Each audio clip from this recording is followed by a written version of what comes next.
আকিকা প্রসঙ্গে, আকিকা তো 7 দিনে করার নিয়ম, কিন্তু যদি তখন করতে না পারে, যদি শিশু বড় হয়ে যায় তখন কি করবে?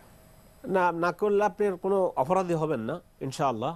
আর যদি মনে চায় তাহলে একটা করে দিলে ইনশাআল্লাহ আপনার নিষেধ নেই যে এখন আর করা যাবে না। রাসূলের সুন্নতটা যে দিনের কথা উল্লেখ করা হয়েছে সেটা আদায় করা হয়নি।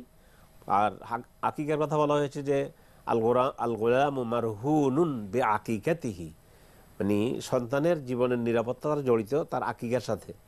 সেই হিসেবে যদি আমরা হয়তো আগে অত সচেতন ছিলাম না, এখন যদি মানে জীবনের কোনো এক টাইমে কেউ করে দেয়, আলহামদুলিল্লাহ এটা গুনাহ হবে না, বরং করে দেয়া যেতে পারে।